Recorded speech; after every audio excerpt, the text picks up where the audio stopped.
Hey, hold up there. First time in Good Neighbor? You can't go walking around without insurance. You better back off, or you're the one who's gonna need insurance. Well, hey, all right. We'll just say your insurance is paid up for now, okay? Someone steps through the gate the first time, every guest.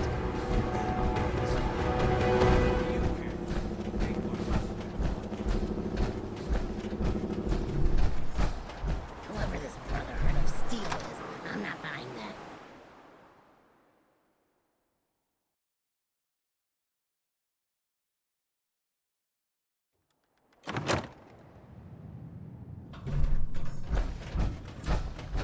Well, Mr. Valentine.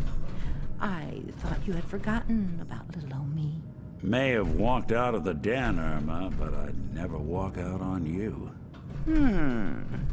Amari's downstairs. Nick, Let's go talk to Amari.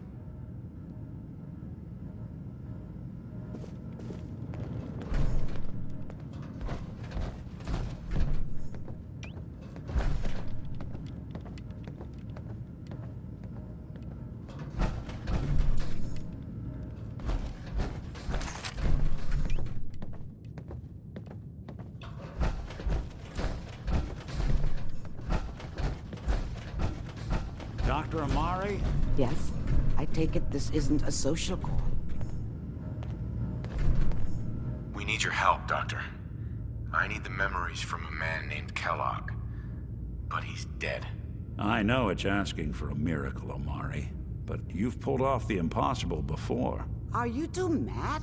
Putting aside the fact that you're asking me to defile a corpse, you do realize that the memory simulators require intact, living brains to function. Please. Nick told me you're the only one who can make this work. This dead brain had inside knowledge of the Institute, Amari. The biggest scientific secret of the Commonwealth. You need this, and so do we. Fine. I'll take a look. But no guarantees. Do you have it with you? Here's what I could find. What's this? This isn't a brain. This is... Wait. That's the hippocampus. And this thing attached to it? A neural interface? Those circuits look awfully familiar. I'm not surprised. From what I've seen, all Institute technology has a similar architecture. Go on, Doctor. Mr. Valentine is an older generation synth. But Institute technology being what it is, the brain implant could fit him. But that's an incredible risk to take. We're talking about wiring something to his brain. Don't worry about me, Amari. I'm well past the warranty date anyway.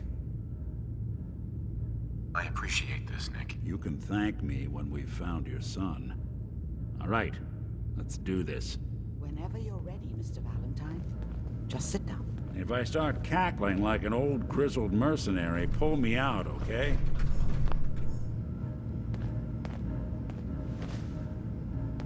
Let's see here. I need you to keep talking to me, Mr. Valentine. Any slight change in your cognitive functions could be dire. Are you feeling any different? There's a lot of flashes. Static. I can't make sense of any of it, Doc. That's what I was afraid of. The mnemonic impressions are encoded. It appears the Institute has one last failsafe. There's a lock on the memories in the implant. Let me think. The encryption is too strong for a single mind. But what if we use two? We load both you and Mr. Valentine into the memory loungers. Run your cognitive functions in parallel. He'll act as a host, while your consciousness drives through whatever memories we can find. All right. Let's get started. Just sit down over there, and keep your fingers crossed. See you on the other side.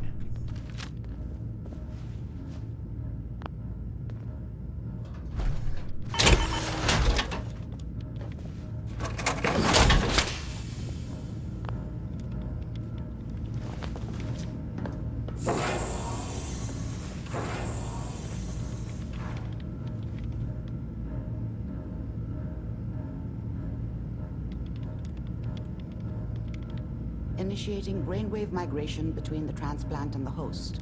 Mnemonic activity coming from the transplant. It's degenerated, but it's there. We're going to load you into the strongest memories we can find. They might not be stable. Just hold on.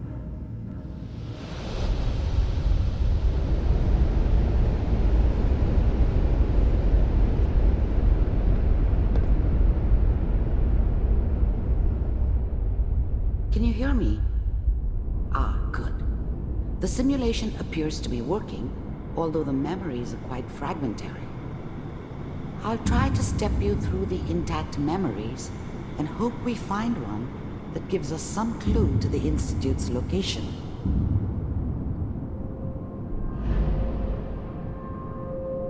There. This is the earliest intact memory I can find.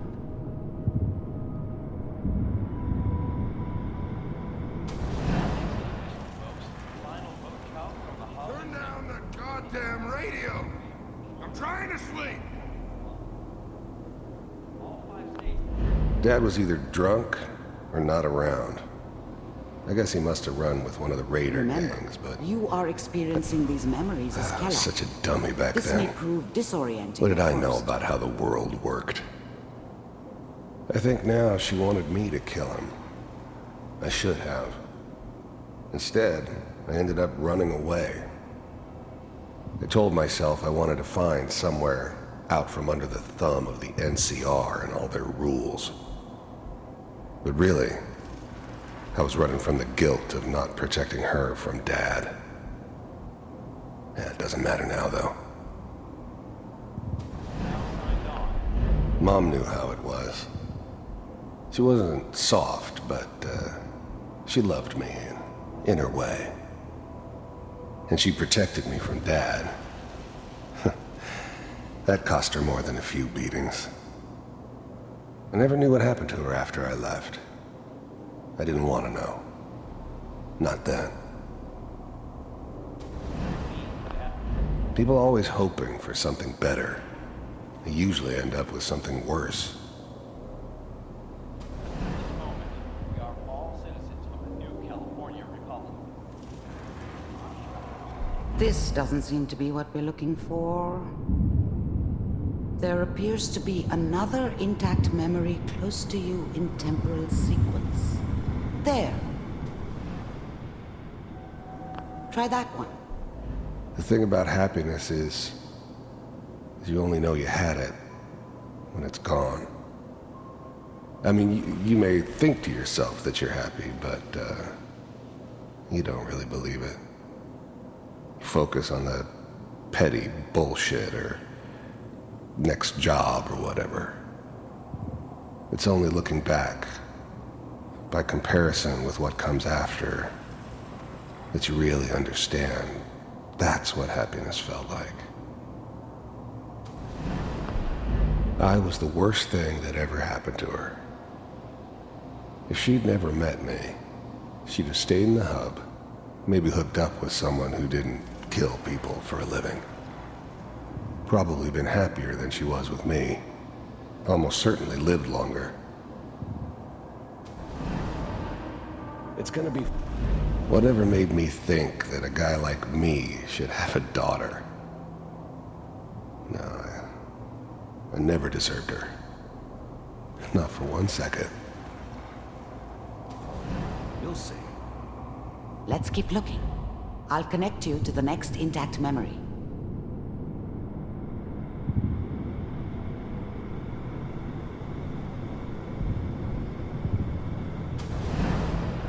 How did you think this was gonna end, Kellogg?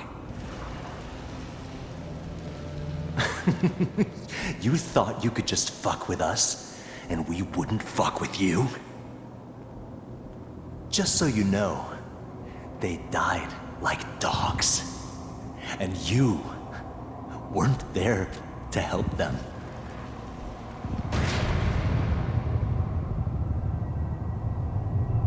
I found another memory to try. I'll connect you.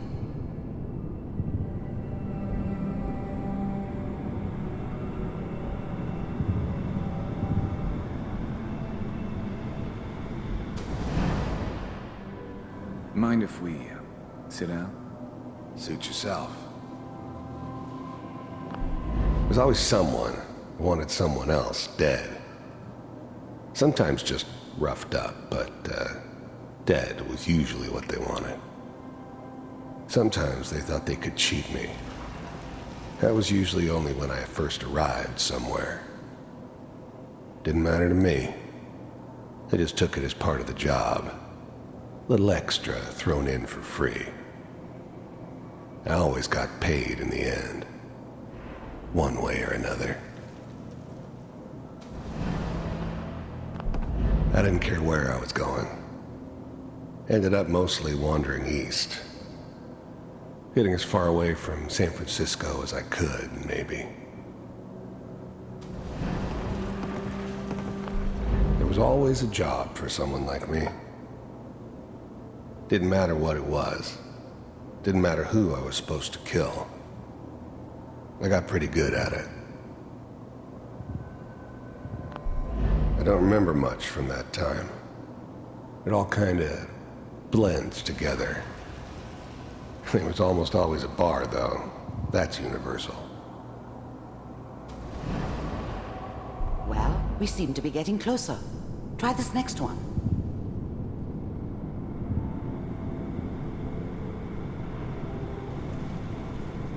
Mr. Kellogg, I'm glad you decided to meet with me. So, you're with the Institute. I wanted to see for myself if you really existed. You heard all sorts of rumors about the Institute. But I figured they were just a convenient boogeyman for anything bad that ever happened. They were real, all right. They didn't know anything about operating on the surface. Relied on their synths for everything. They had the resources I needed, and I had the expertise they needed. Turned into a permanent arrangement. Suited me just fine. I finally ended up in the Commonwealth. I kinda ran out of road. Plus, I'd come to terms with life. I wasn't gonna be stupid enough to get mixed up with caring about other people again. It was just me against the world. And the world had it coming. We do. As you can see, and that you've been rather disruptive of our operations lately. This must stop. Getting warmer. One of these has got to tell us something. We're running out of brain here. There's one that looks mostly intact. Connecting now. Manual override initiated. Cryogenic stasis suspended. Vault computers are still working. That's good. Checking through the logs. Hopefully it's all... Just find it. Pod C6. Down the hall near the end.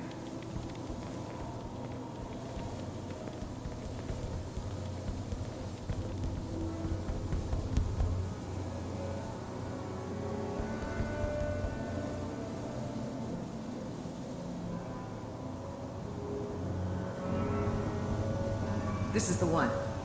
Here. Open it.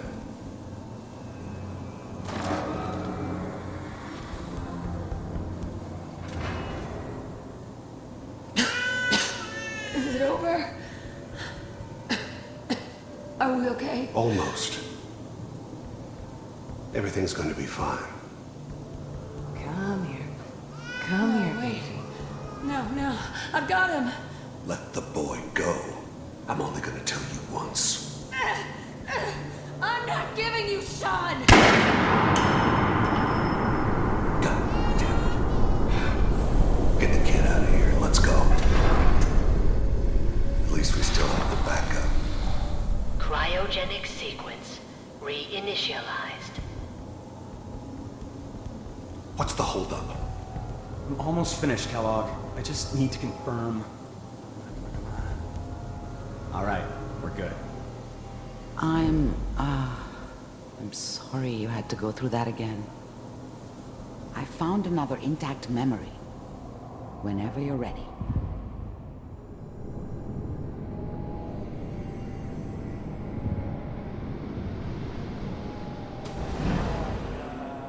Is that your son? This appears to be a very recent memory, so good news, I think. Wasn't my idea to settle down with the kid in the middle of Diamond City. I thought it was a terrible idea, actually. But it was one of the old man's pet projects, so here we were. Me and the kid. Like a happy little family. I ended up kind of liking it. A reminder of what my life might have been if things had turned out differently. But there's no going back. I knew it was just temporary. It'd be back to normal business before too long.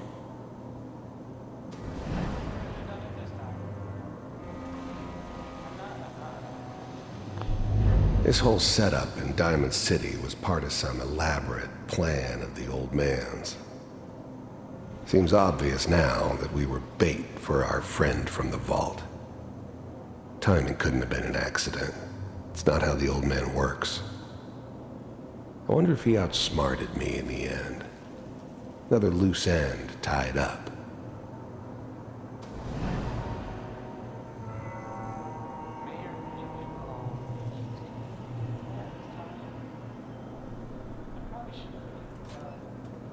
Kellogg. It's okay. One of these days you're gonna get your head blown off just barging in here like that. Minimizing my exposure to civilians is a priority. Forget I said anything. So what's the big crisis this time? New orders for you. One of our scientists has left the Institute. Left? As in? He's gone rogue. Name's Dr. Brian Virgil. We know he's hiding somewhere in the glowing sea. Here's his file. Wow. Some heads are gonna roll for this. Capture and return, or just elimination? Elimination. He was working on a highly classified program. No kidding. One of the top bioscience boys? Damn. So, I guess you're taking the kid back with you. Affirmative. Your only mission is to locate and eliminate Virgil. You're taking me home to my father?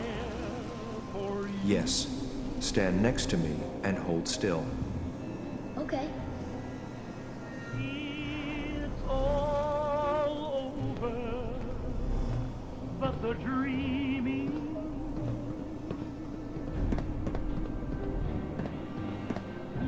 X688. Ready to relay with Sean.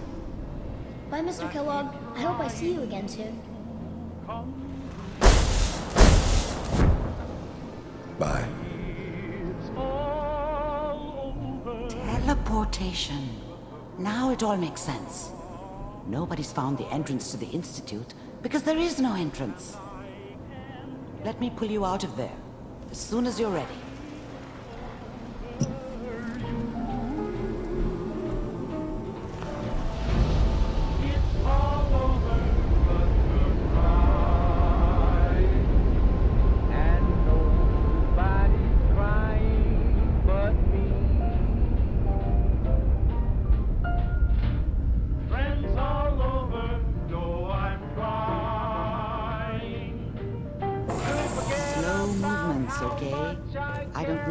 Side effects the procedure might have had. No one's ever done this before. How do you feel? I'm okay, Doctor. Thank you. That's good. But I want you to keep monitoring yourself. We have to be sure there's no long-term damage. Are you ready to talk about what happened in there? We got what we needed. The Institute uses teleportation to get in and out. Yes. Their greatest secret has finally been revealed. But that only leads to more questions. How does it work? Where do we go next? That scientist Kellogg was supposed to track down. Virgil, we need to find him. You're right. A rogue Institute scientist could answer all kinds of questions. Where did the memory say he was? The glowing sea? That doesn't make sense. No one goes there. Not even if they were desperate. If we need to find Virgil, then I'm going after him. If you're going to go, be prepared. You'll need some way to combat the radiation there. It's called the Glowing Sea for a reason. I'll find a way to get through the rads. Don't worry. Good luck, and be safe. By the way, I unplugged Mr. Valentine first. Removed the implant while you were waking up. He's waiting for you upstairs.